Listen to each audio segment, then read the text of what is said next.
good morning, everybody. I suppose I will first start off with a sound check. Give me some emoji con something or other in your spam button if you can hear me. Oh, that's the best news ever. I get very nervous when I start these things and I sit here talking for a little while and then I just don't know if anybody's there or if you can hear me. So I'm glad we've kicked this off in the right way. So I'm Joe, community manager for Layer 1X, and we have an amazing X Talks lined up for everybody today. So many things going on, obviously, in the Layer 1X community, and as you can see from the frequency that we've got happening here, with projects jumping on to do an AMA with us, like, I think the whole ecosystem, the whole market, everything is on the way up, and it's just such a good time to be involved. Let me just get some of the other speakers up here. I'll leave some questions and things like that until the very end. Obviously, we want to get through some of the things. Obviously, some of the questions, I should say, that we've got lined up for the speakers, and then we can pass it over to the community as well to jump up towards the end. I'm just waiting on, I think, Toyland Defense. Are you in the crowd? Give me a hand raise if you're here.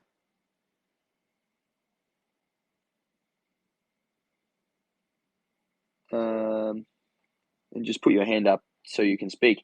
But while we're waiting for everybody to jump on board, let's start off with some quick intros and a welcome, especially to our guests. And I hope I don't get this wrong in terms of pronunciation. Is it Cyberlete? Is that correct? Pretty close. Cyberlete, so like a cyber athlete put together. So cyber Oh athlete yes, type of I thing. see. I Pretty see. cool. That makes much more sense. So like athlete, like cyber athlete, cyber elite. Mhm. Awesome. Yeah. So huge welcome to you. Huge welcome to Hot Knife Studios. And I see we also now have our third speaker, which is fantastic, from Toyland Defense. So I'll just get you to go through it can be any order. Just jump in whenever you feel comfortable. But just a brief intro about yourselves, about your gaming project, and tell us a little bit about you. Who wants to jump up? I'll start. Hello, everybody. I'm Jeffrey Monis, co-founder of Cyberlete. A little bit about Cyberlete. We're a massive social application with competitive features for gamers, embedded with AI technology and biometric player verification. We started this journey to stop the plague of cheating in online games, creating a level playing field for all. It's very exciting. All right. Perhaps I'll go next. My name is Jeremy. I'm actually one of the co-founders of Shield Games.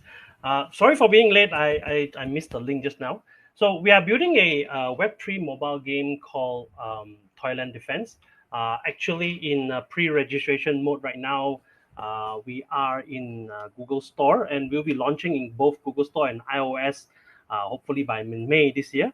Something that we are very passionate in. I think our team has like 15, 20 years. Some of them have 20 years, have been building games, publishing games in the games industry. I myself built games on Nokia phones, if you guys remember those days. So yeah.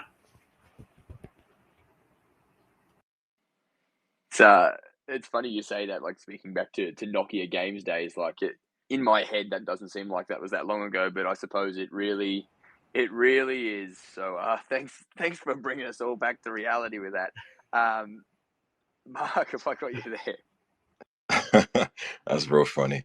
Yeah, no, I hate thinking back to, how far away the 80s was or things like that. But it's a new year, a brand new year. Hope everyone's having a great year, a great time. My name is Tiwa. I am CMO at Hot Knife Studios. We are a game studios. Our first game is launching soon. It's called Bastion. It's a brutal 4K medieval fighting game with true to life physics, combat physics, where players battle to the death. You could just imagine if you were in that medieval setting and you had to fight for your life, and anything goes. So it's that type of game that we're developing now. We're raising investment currently to finish our demo for Bastion. In the meantime, we're growing our community. We have hopes to grow it to the thousands within this year. We got a system, and we're doing it. We're meeting people, making connections, and just finding true gamers. So if you'd like to follow our journey, you could follow this account. You could follow our gaming account, Bastion, BA5TION, Bastion, where the S is a 5. But nice to be on the space. I'm really, really excited. I love what you guys are doing at L1X. And yeah, let's get into it. Yeah, so a massive welcome to all three of you, and it's excellent to have you here. And I think games are such an interesting topic because it helps. Like, why do we play games? Is because we want to escape into a reality of whatever we can create, basically. And I think that's what we love about games. It puts us into, it puts us into our own. What could it be if? And just like you said, Tiwa, with the what would it have been like to be in medieval battle type thing? And obviously, it's much nicer to imagine that and play a game than to experience, I think, as well. So let's dive into the next question. And same again, we'll go through. We'll just go round table style, and you guys can answer. But so, um, one of the big things I suppose in the gaming space is some of the issues that come up. Like how do we get um, the best user experience, especially in Web3? How do we integrate things so it's seamless? And I think that's a big problem as a part of what's being built out. And the question is, what problems does your project solve specifically in the gaming space, and how does it differentiate itself from other games? Perhaps I'll start first. Actually, we are beyond the demo stage. We are, looking for launches on pre-registration stage already. You can Google up Toyland Defense in Google Play Store. So when you talk about seamless, being seamless, right? So who are we actually catering for? So for over here, we are actually catering, expecting more Web2 users to come in. To be fair, there are Web3 gamers out there, but let's just be honest. Web3 people here are they are playing games to make money. Whereas the Web3 crowd, the Web2 crowd, they are playing games to get to be entertained, right? So in order for them to be entertained, they do not need to go into speed bumps like wallets, etc. So what we are doing here actually is doing AA, account abstraction. So we are using one of the vendors out there. And the second thing is actually gas. Web2 users do not need to know about gas. There are several options on this. It's either we sponsor the gas, or actually we can use a roll up as a service. This is something new, where you can actually spin up a roll up and then you can practically program it to be gas free. So that's another option. Thirdly, is about education, the tutorials, how you deposit and how you withdraw. So that needs to be introduced progressively to the users as and when the deposit and withdrawal is needed. So let's picture this, right? So you're playing a game. You don't need to learn deposit and withdrawals until you need it. So it's a need-based thing. It all goes back to Jordan Belfort. Sell me this pen, right? It's about when you have the need for it, right? So that's how we look at it. If there's a need for it, then they will learn it no matter what. If let's say we provide them with like $10 worth of tokens, now they have a need to know how to withdraw, and then that's where we get them to, hey, let's look at this video. Go watch this video. We'll teach you how to, right? So that's the third one. The fourth one is actually free to play. Free to play means you come in, you don't need to buy any tokens or have any NFTs to start playing. So it's about the user journey here. You come in, you play the game. Now you play like 1 day, 2 days. Now you're fairly okay. You like it, and then you play for 2 weeks, for 3 weeks, and then you get hooked. And then now we say that, oh, now you need some tokens. Now you need some NFTs. We'll teach you how. So they're hooked already. They're committed. As the poker terms, that they're pot committed. So you have something that is already they have invested some time, and you don't want to lose it. So that's the thing that we are trying to solve in this space. I think you raised a really good point there as well. Like at the moment, without pay to play, for example, like say you go to the store, you buy a game, you bring it home. There's no necessary need for you to then do anything else apart from play the game. And I think we're looking into most Web3 games, for example. We're talking NFTs, we're talking transfer of assets, etc. And while that presents a lot of opportunity in terms of people being able to buy assets that could, in theory, increase in value or build themselves up a profile that they could sell online or anything like that, it still comes at that base level education that, okay, there's going to be transaction fees. There's going to be like movement of things between wallets where, you will need this on-chain wallet that allows for those things to happen. And I know that like there's plenty of options around of is it a gasless style chain and all this sort of stuff that's being created, but it raises a really good question. And exactly like you're saying, how can you onboard them effectively in a way that's still really suitable for the user, but still allows them to then get the full experience over time? And is it that you guys have it on your back end to begin with, and then you get them involved with those NFTs, with everything else, or is it you just smack it with them up front and then expect that they learn the rules along the way? No, it's absolutely. I think you're spot on the money there. Cyberlete or Knife Studios, where are you guys at with same question? Just to reiterate, it's what problems is your project trying to solve in the gaming space, and how does it differentiate between other games? Sure, I'll jump in here. So we're creating an ecosystem, and we're creating tools for all the game developers, tournament organizers, fans, players of esports, etc. So w- we're not specifically a game, but we're making tools for game developers. So we're trying to help fix a big segmentation going on. So blockmentation spread across the world. We all know this already. This blockchain, that blockchain. The same thing's going on with gamers. What I mean by that is there's a social platform for everything but a gamer. So what we've done is created a social platform that's intuitive. So a user can come in, have this social like experience, but able to create a team, and they're able to join a tournament very easily, very intuitively, with a few clicks. Obviously, some information need to be filled. So that allows the user, the gamer who is joining this competitive game or competitive scene to find exactly where to compete, because that question is now answered.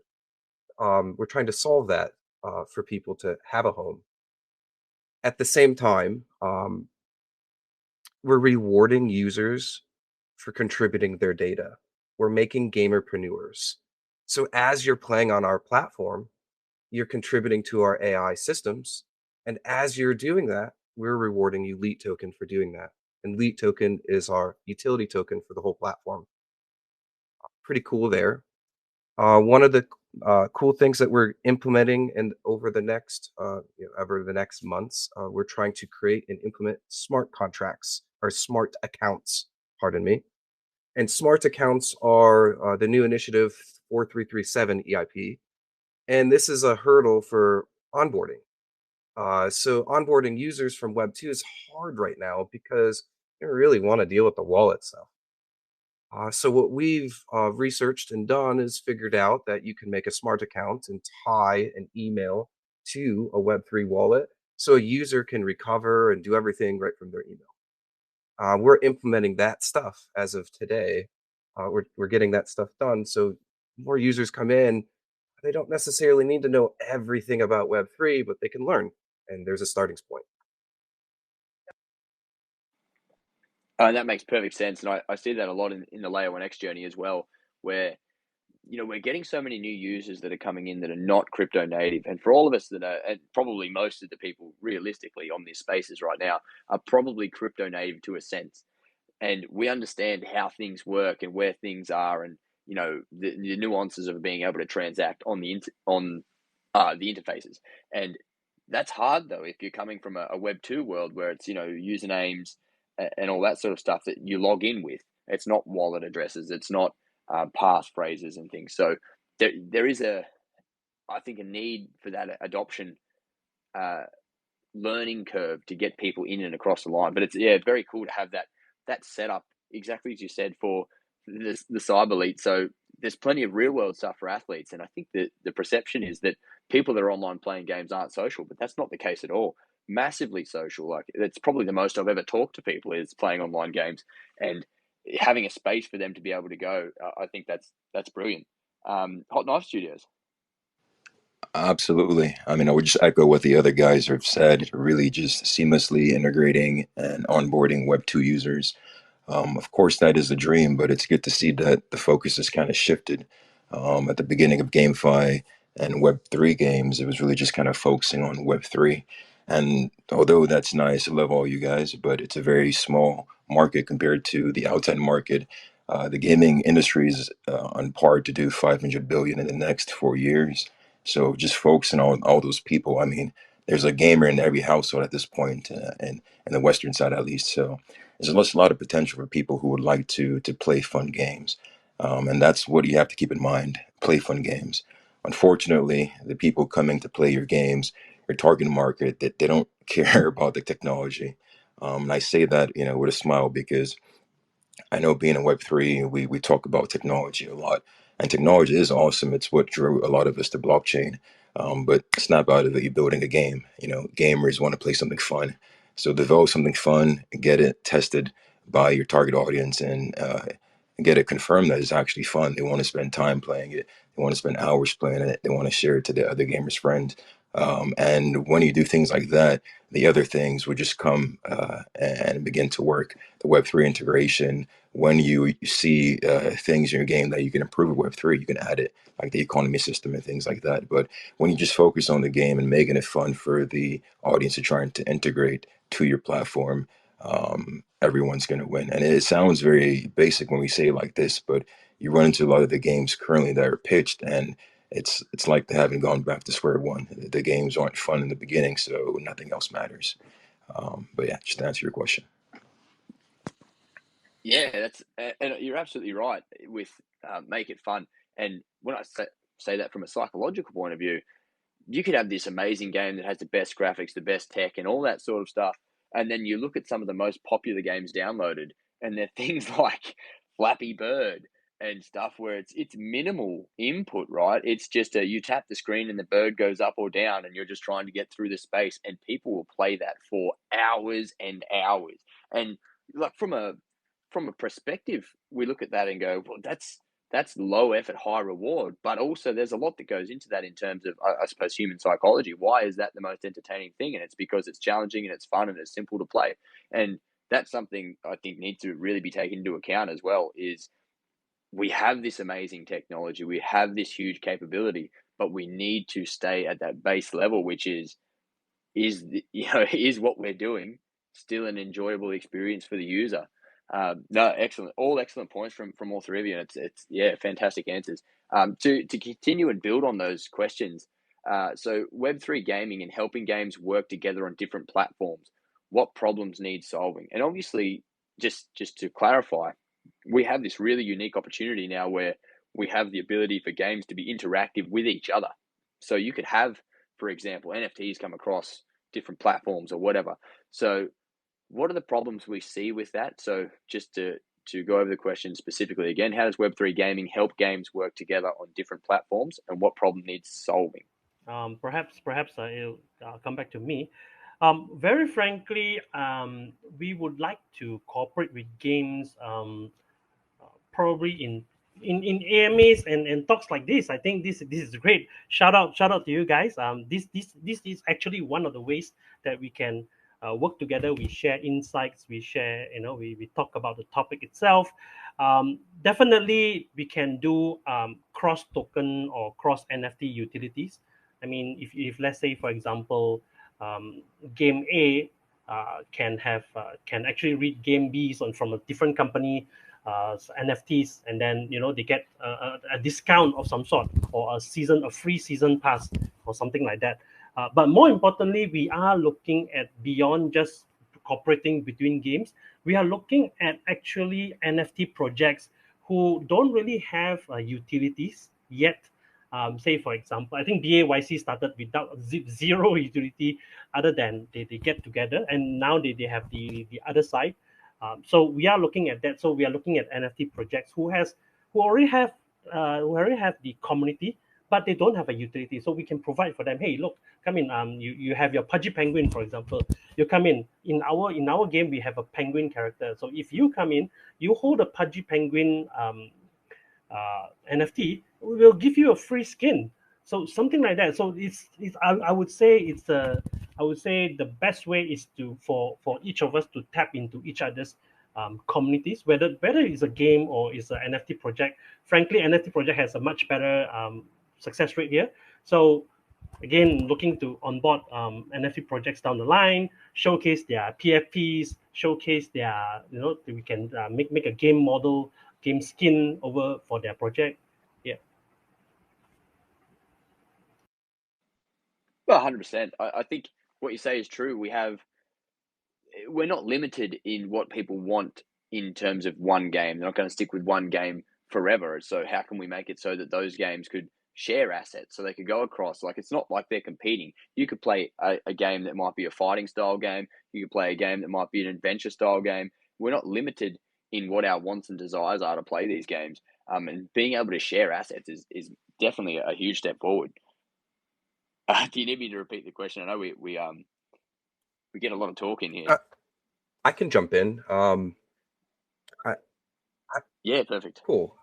So I would like to state, imagine you are looking at Steam powered Valve platform, or Blizzard.net, or Epic Games. Imagine these platforms just working together. Now you were on Counter-Strike, and the skins that you got on Counter-Strike worked in Fortnite. And the things that you did in Fortnite ported over to a game called Smite, or whatever the game was. Doesn't matter what game it was, but imagine if the world operated like that in our metaverses, because they're all metaverses essentially. So like imagining that interoperability, essentially Steam has done it. They're just centralized. Epic Games has done it. They're just centralized. Now imagine those NFTs were all over and it was an open ecosystem supporting the games that everybody loved. That's the future of what the interoperability, and I feel like that's how games will start working together. Meaning, an example right now, if you're looking at Fortnite, you're looking at a Web3 game called Shrapnel, and they are now working together in a collaboration. So Web2 type of game working with a Web3 type of game, collaborating, and now there's this working with different platforms type of thing going on in a collaboration right now as we speak. And as this starts happening more and more, Web3 is going to get more attractive to people because they're going to start seeing, oh, I have this NFT. It's in my wallet or my smart account. And now I can go to Epic and sign into my wallet, my smart wallet, and pull all my skins that are interoperable into that platform and use them on those games. What an amazing time we live in. What an amazing time.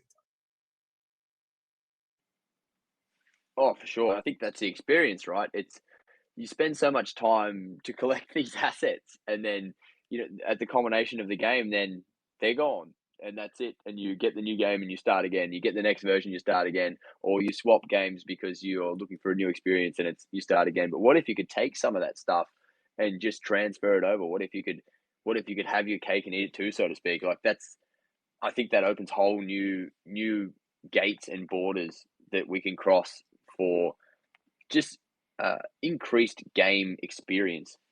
Hot Knife Studios. Absolutely. And if you think about it, doing it that way, it gives the power to the players, to the gamers. I know people fear what they don't understand, and Web3 and crypto is very scary to somebody who's been outside of it. So a lot of people are fighting NFTs, anything that sounds like crypto, even though, like some of the gentlemen already said, NFTs and cryptos have been in games for years already. It's just been called a different lingo. So just getting that audience that we're trying to capture in tune of what we're trying to do is going to make the games more successful, because when you look at it, the Web3 web, because it is a web, all of them, all these blockchains are looking for interoperability. Shout out to L1X for solving that. But everyone's looking for a way to connect these ecosystems. But when you play these Web3 games, it's going to allow you to be able to ride that interoperability. Now it's a big issue with Web2 games and gamers, where some of their favorite games and some of their favorite classics aren't ported on the platforms that they want to use. I'm talking about different gaming systems, Xbox, PlayStation, or or PC. And unfortunately, you're kind of stuck in a certain ecosystem. But if you're playing a Web3 game, for example, you can ride the Web3 web and connect to these other platforms. So there's a lot of power when you utilize what blockchain gives you, and it's just a matter of time. The ones that are us that are here now, we know what's coming. So just get on it or get left. Yeah, definitely, and it's that same thing. We're the early adopters, right? It's just starting to now, obviously, with the market increase and with ETF approval and all that sort of stuff. It might not mean up only for the market or anything, but it means that a level of adoption is coming from general people, standardly around the world. So for the first 10 years of this, it's been very much you're a degen. If you're in here, you're an early adopter. You're all these things, and now it's starting to be more mainstream. More people coming in that are from the outside world.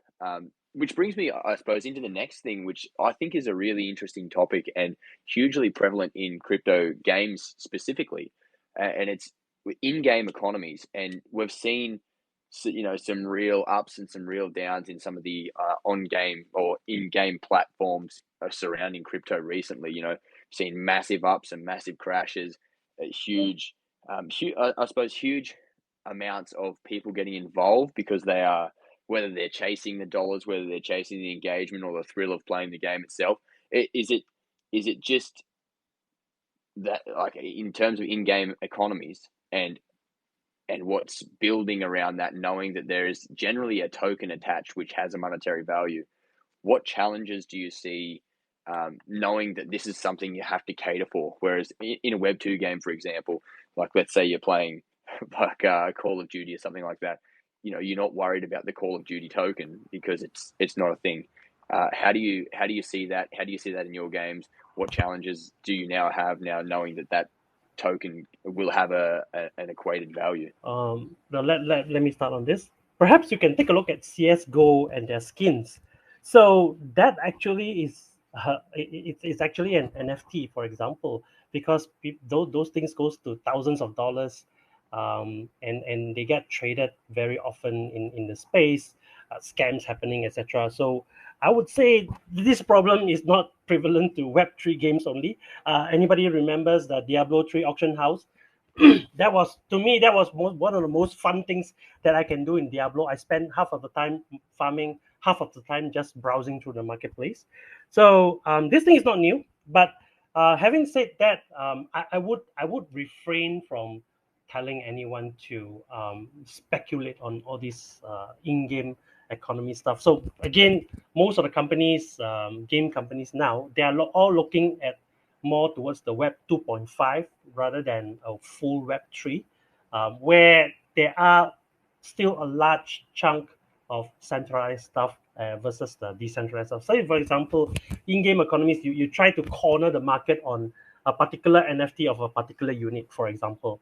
And then the company decides that, okay, this unit has been too powerful. Everybody is using it. It needs to get nerfed, and then this is a decision to keep the health of the game. So they have to nerf the unit, and then suddenly the NFTs that you have collected plummet in price. Not great. Again, my view on this is the game is that's the main portion of it. Game, and it's called GameFi. Game is in front, fi is behind. So focus on the game. I would say focus on the game. Buy what you need. Trade the rest off. Make some money if you can. But in-game economies is a very fickle thing. Like, for example, we are taking the more centralized approach where we have in-game currencies, and we have the tokens itself. So we have hybrid model, so that the in-game currency we can have more control. It can inflate to whatever it is. It's supposed to be inflationary. Whereas the token side, we have a controlled release. By the way, you can only earn our tokens by joining tournaments and winning tournaments. So that in itself is to reduce the token velocity, making it a bit more rare. But in the same time, we are not hindering the player to actually use the in-game currencies to upgrade their stuff, paying for other things. So that's the approach that we are taking. Yeah, because I think it's a huge element of the game and a huge part of why people play. It's just how do we make it so that it's a controlled environment for it, so that we have the endpoints that aren't too extreme, or is it that is part of the fun and that it should be extreme? I mean, who knows? Cyberlete, what are your thoughts? So I have a wide thought here. So in my mind as a gamer, there's a lot that I'm I'm expecting things like a currency already. So I'm expecting an in-app or some type of way to make a currency or something that I'm grinding for essentially. So I'm already just expecting this for the most part. They're in every game. You're getting a loot box. You're earning something no matter what. So when you're looking at it like that, that's like a faucet. That's like a drip. That's like somebody always earning something for, for essentially playing the game. And then you got to think, what am I going to do when I am giving them this token? What are they going to go do with it? And that is kind of where in gaming they're called sinks. And like the thought pattern here is you have to balance both of them to make it equally fair for everybody. And not everybody playing your game or in crypto is here to invest. They're here to play the game. So that's the thing. Like you're going to get some of your people who are playing, the users are going to trade and do that stuff. And then you're going to get a lot of people coming into Web 2 from Web 2 that they're going to learn that. And we've all been learning over like the last 6 years or more, depending on when you came into the scene. And it's taken us this long to get to where we are. Imagine a newbie coming in, having to learn. We're going to have to get them up to speed. So in my mind, it's yet again the volatility of these ecosystems is because first of all, they're building tech and it's just a landing page and there's no tech built. So devs need to kind of just start getting into alpha a lot quicker. And that's kind of why we're building live alpha. So you can go to cyberlete.net and we're just live. And we update it as recent or as often as we can, and we just keep on pushing updates. I that's not the only way or tried and true way. That's just our way. The transparency of it. This type of stuff, when you start building it full, you won't have as much volatility. You'll start having the Steam marketplace type of thing for CS:GO skins because the community is the one doing it, not the business. Yeah, and just to that point, like you said, it's about getting them in. It's about bringing people up to speed. There's a lot going on with that. If you're, we're like you said, 6+ years into an experience of how we understand how things work, and then we're taking a lot of people that have never experienced it and saying, try to keep up. We're already rolling, but try to keep up. So I think that is a big part of it of bringing people on. In-game economies is just whether it changes, whether it's good, whether it's bad, whether you like it or you don't. It's a part of it at the moment, and it's just creating awareness around that. Hot Knife Studios, what are your thoughts on the in-game economy? Yeah, definitely. I mean, going after these guys, it's saying a lot of the things that I totally agree with. I mean, it's like you ever met two people who claim that they're opposite, but you see both parties and hear both parties, and you know that they're a match. They just have to get over whatever frustration is there, and that's exactly what it is when you look at a lot of the gamers, or you could say specifically the MMO players, MMORPG, those who deal with in-game economies, and the blockchain crowd, Web3 gamers, GameFi. It's like growing up playing World of Warcraft and Maple Story and Ragnarok and RuneScape. So I was deep in these type of games, and there are a lot of issues that these economies have. It's super fun, but after a while, the economy gets hyperinflated.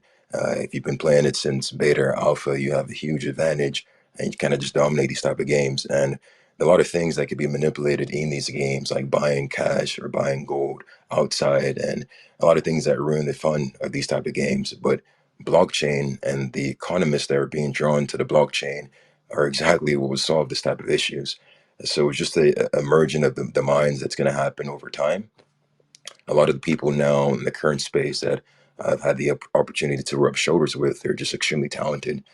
They're people who are killing it in the Web2 side in terms of being an economist or maybe being a accountant or just working with different types of cryptography, and they're just applying it to games, and we're not there yet, but 5 years or so, the type of games and the type of economies is going to be out of this world. And I believe that the gamers, even the ones that are pushing and gnawing against blockchain, are going to be the ones that benefit one of the most of it.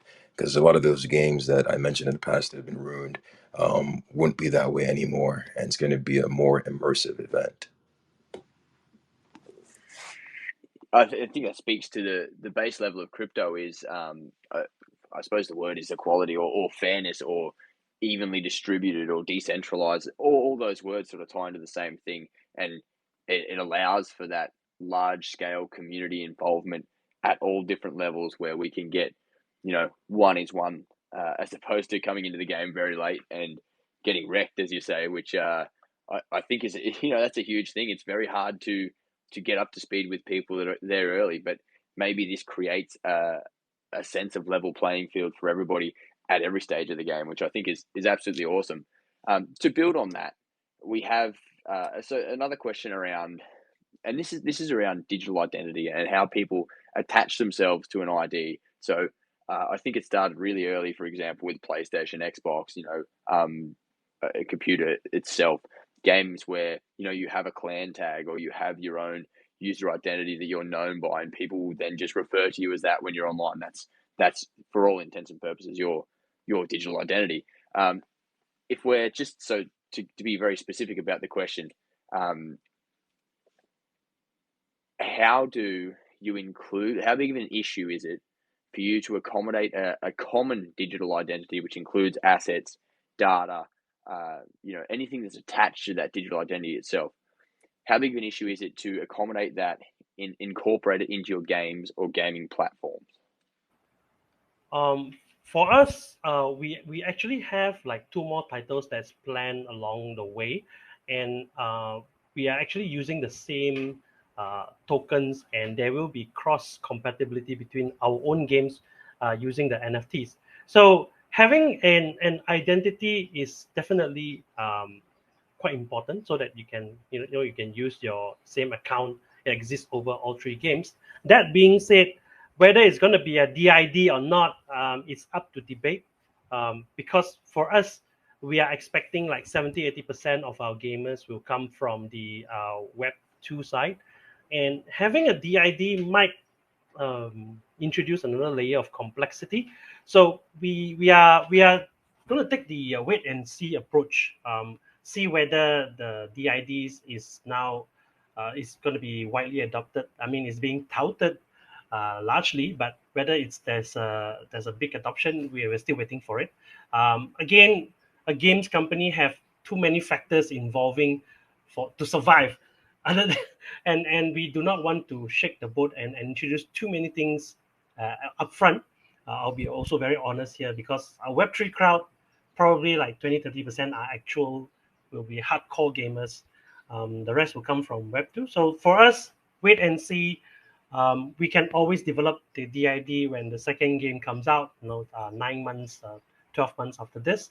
And, we might or might not. We have to see the market trend. I guess to expand on that before we jump to the other guys for their answers too, is it that maybe it's not the games individually themselves that create their own IDs inside the game, but it's more so a base layer digital identity? And obviously, a quick plug, Layer 1X is building out that technology as well for that digital identity as a base layer for individuals, inside their 1X app, etc. And so just to give an example, we have modern day cars, combustion engines, and all of them run in a similar fashion on the same tech in terms of Henry Ford's combustion engine. It doesn't matter that there's different makes using that engine. There's a vast variety of cars that are using that, and that's what I would call the base layer software or hardware in this case. But is it that maybe there's a base layer that does the digital identity and all games can plug into that? And I realize that this is a really big, that's a broad goal, right? But is that a way that maybe we go, okay, that then allows for a lot of transferability between assets, that allows for people to be able to hold on to their own digital identity that's attached in and out of different games? Or do you see it that it will still be siloed specifically to each game, where it's like this stays here? because we have that capability now, I think, to cross those borders, and it's just how do we set it up? Yeah, sorry, that was just my my thoughts off that, Cyberlete. If you want to jump in with your thoughts on integrating the digital identity and what that looks like from your perspective. Yeah, sure. So we want to create, like, sure, we want you to have player accounts, but we want them to be a smart account. So it's not something that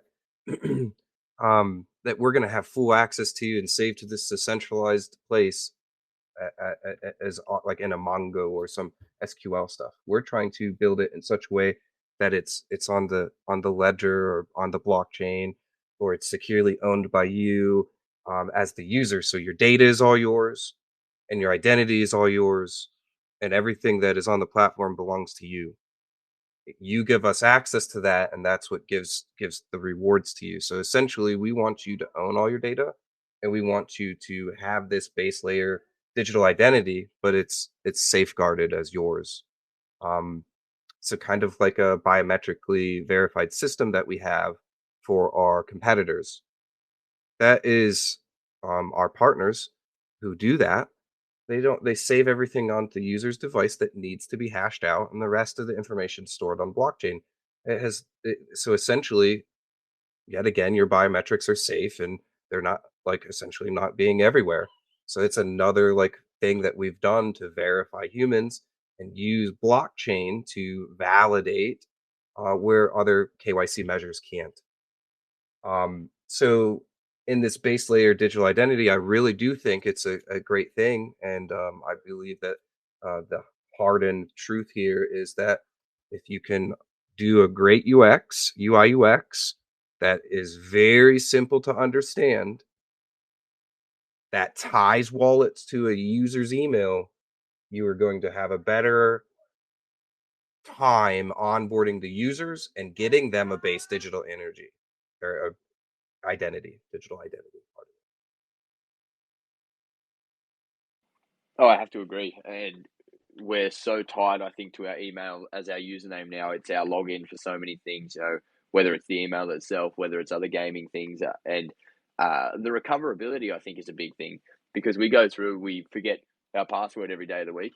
And it's hard to sort of keep up with those things. So the whole idea of saving your own data and your own key phrases, I think for a lot of people is quite scary because usually there's a bit of a safety net there, and without having those things, knowing if you lose your keys, it's over.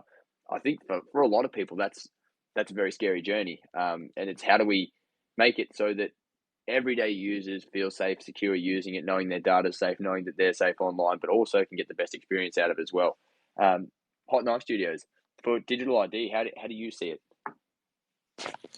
Yes, absolutely. Playing some of these games, building up a rapport, it was for a lot of people an escape. A lot of the people enjoy the time and the immersion of these games, and you could find yourself sometimes playing more time than you spend outside when you don't count sleep and other activities that you have to do, because the world or the life that you had in the game was just so fun for you that you wanted to spend all that time.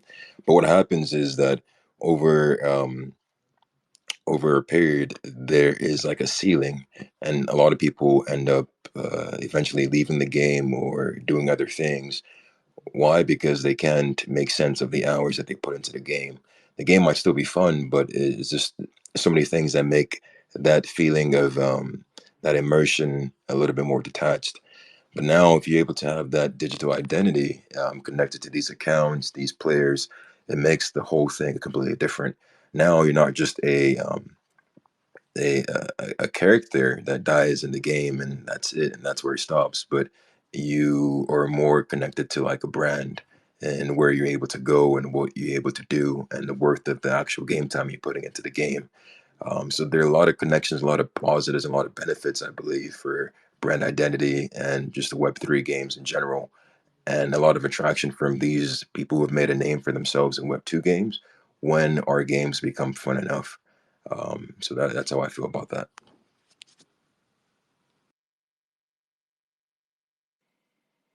Yeah, and that makes sense. I think some great points across the board there, definitely in terms of digital identity and how it can enhance gaming, etc.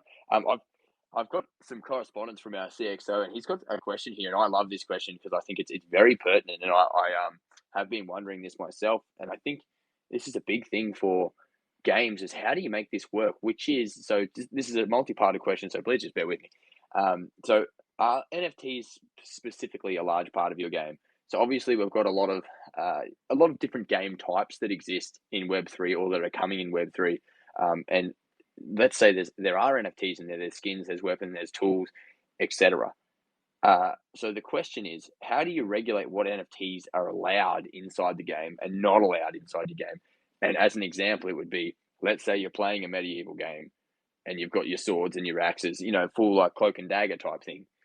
And then you've got somebody that's on a different level playing, let's say, a Star Wars type game where they've got a lightsaber or a laser gun, or some form of ballistic blasters or something like that. How do you see that working? Because obviously you can't bring one asset across to the other and it be identical. Is it that they're classed into categories where this is a level whatever and that's worth a level whatever? Like what do you think that should look like?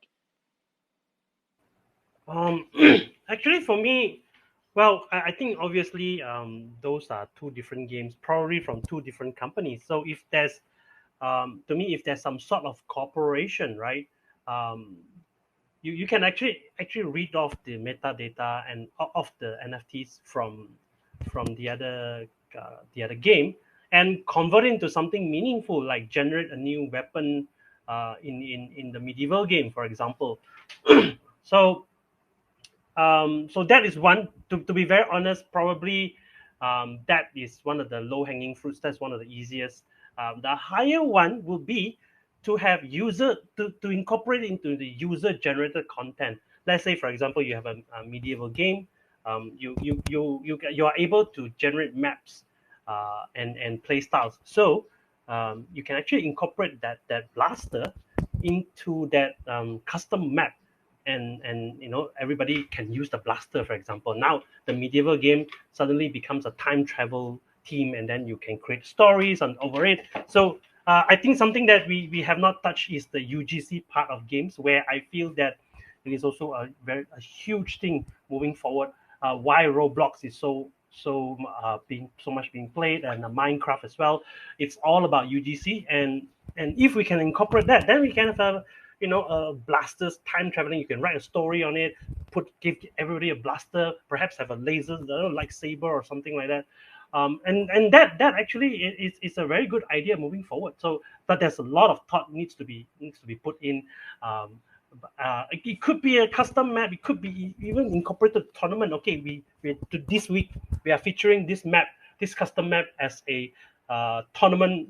For in this custom map, let's everybody download that map, everybody plays it, and see how it goes. That, to me, that is a very fun way of cooperation, a very fun way of doing crossover. Yeah, I think it definitely, and this is I would say if I was to see a barrier, not being inside building games, but from the outside, something I see that would be a barrier here is this would take a great deal of coordination between teams, between projects to make something like that happen. But I think the end project, like the end product of that, would be absolutely amazing.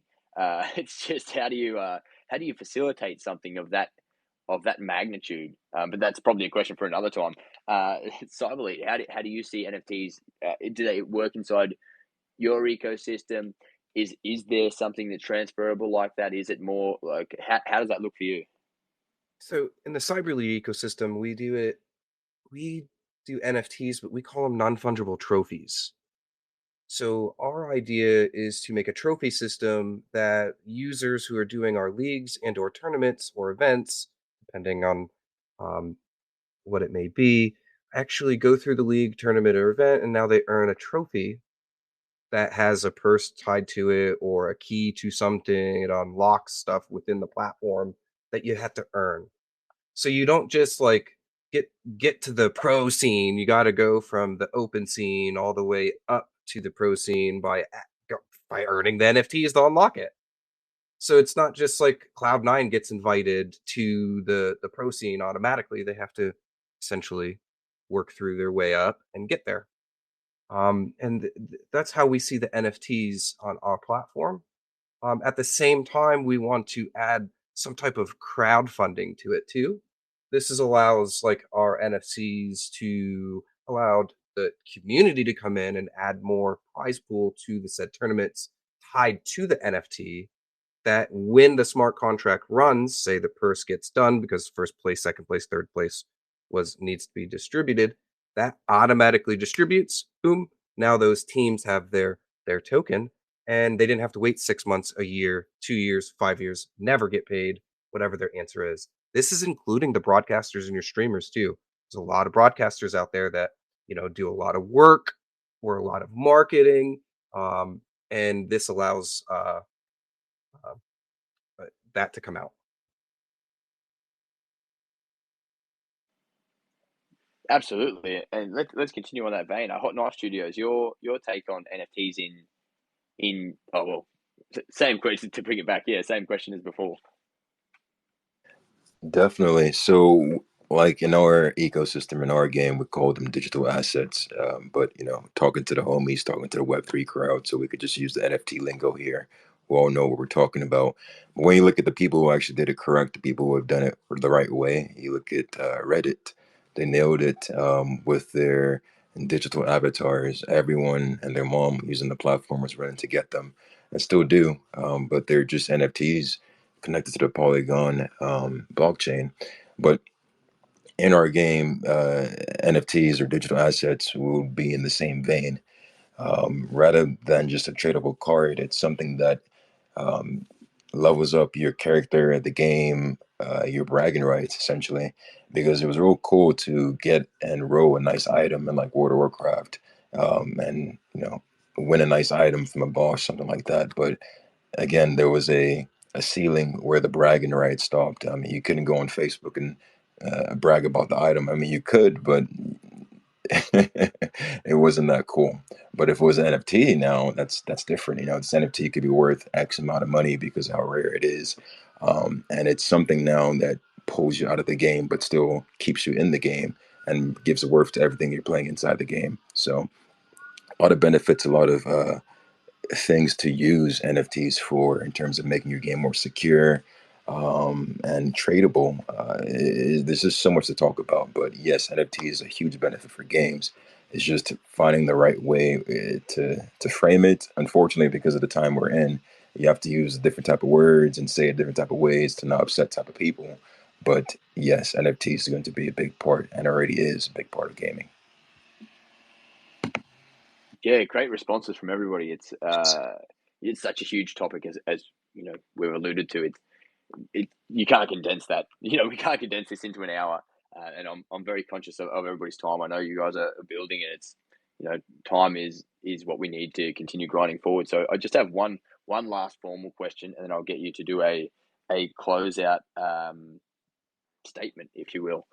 So the last question I've got for you guys is, and I think this is very interesting because it's a good indicator of seeing what's possible or what's not possible inside the ecosystem, what's working, what's not working. So can you share an example of a successful Web3 gaming interface or protocol or experience, and what is it that we can take from them to be successful in terms of your own development?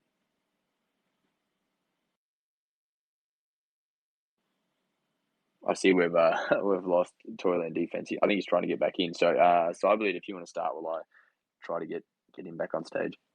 So you're let me clarify the question. So is there any examples out there of Web3, and can we like, what have we learned from those examples? Is that correct?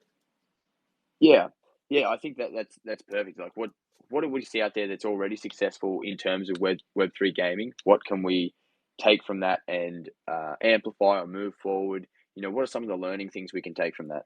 Okay. So essentially two big games that have pretty much done really good successful launches. I would say Immutable X, not Immutable X, sorry, Illuvium, my bad. They're built on Immutable X. So Illuvium is like is an auto chest builder, and they've done really good job at kind of onboarding people, spreading their economy around, launching things, doing a lot of NFT giveaways. They got a token. They've kind of blended a lot of things with a land launch. They got a lot going on, and they got a lot of moving pieces, and it's kind of been fun watching them, on board and get a bunch of users. They've also are one of the few games that are on the Epic Store, though there's many going. Um, and the next one would be Shrapnel. They've done another a good example of getting out there and doing something that you liked that's unique as an extraction shooter, adding the NFTs and the blockchain technology to it. And now they've made it kind of readily available and easy to like get your hands on with their new like promotion stuff for their game, which is pretty cool. So there's a lot that those two games share to all of us right now. Big Time is another one. They came in and launched. We can all learn from these and their mistakes.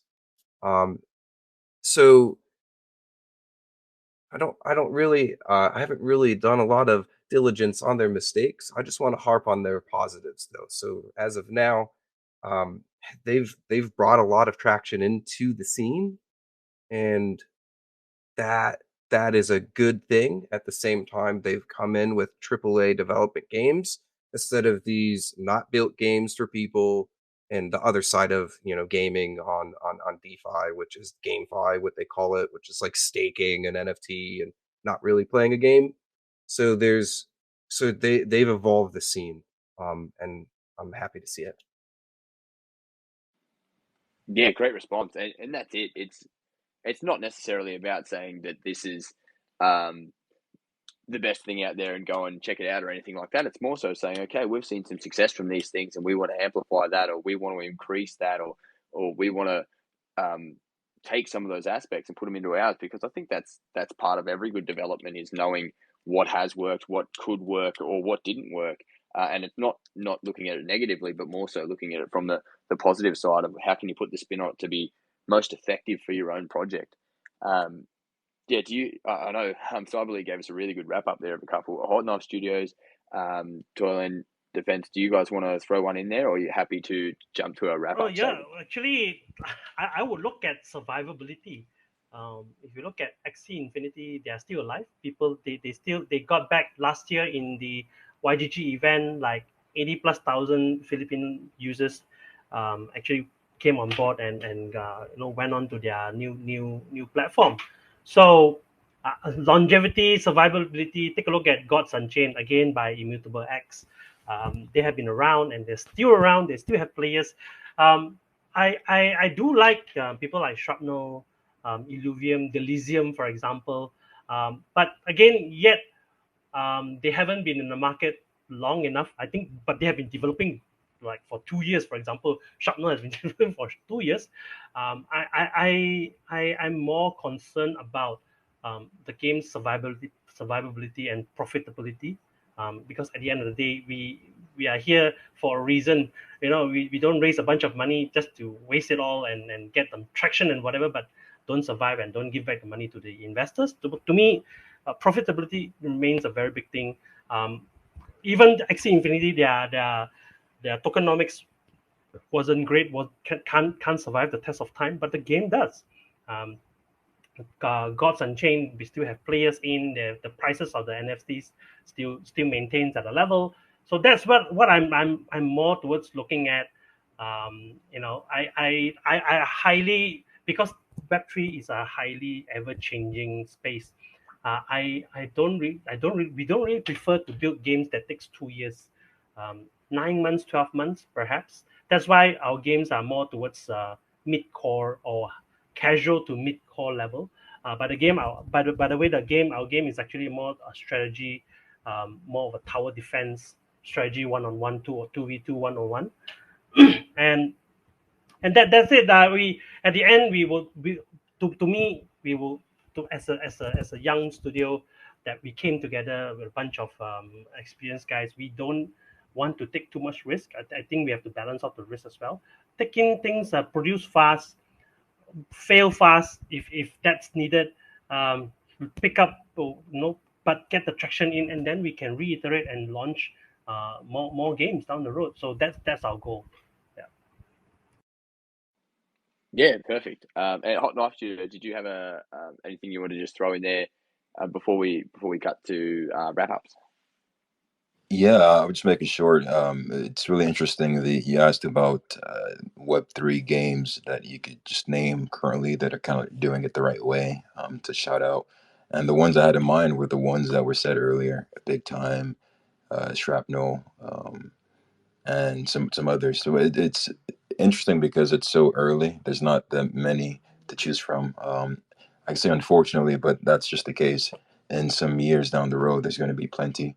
But essentially, just focusing on that community, growing it, and listening to them. Because if you're doing it and getting that game in their hands, they're going to tell you things that they want to see there improved or taken out. And it's not rocket science. You don't have to try to create something that isn't there. You just listen to them and go from there. So, really excited to see Web3 games in the next few years. And of course, Bastion, I have to shout our game out. Go ahead and follow, go ahead and check it out. We are going to do it the right way, and it'll be a completely different Bastion in the next end of the year. Absolutely, and yeah, it's exactly as you said. It's a bit funny because we're so early. It's the ones that are doing it really well, obviously, are very prominent for everybody, and that was very clear. And just that's great because it gives us some things to emulate on. So, more so to dive back to you guys, let's do a wrap up statement. So, just what your closing thoughts are. Give us where the audience can find you. Anything new you've got coming out. Just a quick 1 or 2 minute summary. And then we'll close it out there. So just one little section from each of you. That'd be perfect. Yeah. So please go to Google Play Store. Search out Toyland Defense. Defense with an S. We want to cater to the American crowd as well. But by the way, we are using British English. So yeah. So do find us out. We are launching pretty soon. We are actually planning a small private sale somewhere in April. Keep a lookout for that. We are building fun games, gameplay, content, UGC, you name it, is what we are building here. We are not very much focused on the tech part. I think our friend has just mentioned gamers don't really not interested in tech, but they're interested in whether how fun it is. So that's what our main goal is. Cheers, guys. Awesome. And massive thank you for being here as well. Cyberlete, do you want to do your closeout? Yeah, sure. As always, you can find us at Cyberlete on all socials. And if you need to email us, it's support@cyberlete.net. Some cool things that are coming up in the near future. We are incubated by Constellation Network. Very awesome guys over there. Really happy to be incubated by them. We're integrating our Metagraph soon. I'm not going to give a specific date, but we are working on it, and that is going to be coming out soon. Pretty cool. We're also behind the scenes working on edge computing rewards and a Cyberlete LLM. So some big things coming out this year, throughout this year. But what we want you guys to focus on here in the short term is soon we're going to push an update to start doing community game nights for our tournament brackets and start testing out and throwing some tournaments just for our community. So essentially, everybody here, anybody who wants to join, will be able to play a game of choice, and we'll host a tournament. There might be some door prizes, there might be some elite token available, whatever it may be. We'll figure it out, and that'll all be done right on the Cyberlete platform. We're really looking forward to doing this. That's awesome. Yeah, and Hot Knife Studios, you're closing out. Absolutely. Well, thank you guys, all the guests, the attendees. Thank you, Leo 1X, Cyberlete, Shield Games. It's been fantastic being on the panel with you all. It's been a great time. just to close us out, guys, if you're here, you already know that just you're here early. Enjoy the time. It's a fresh year. Make connections, have a good time, and just look forward to this opportunity that we have. Things upcoming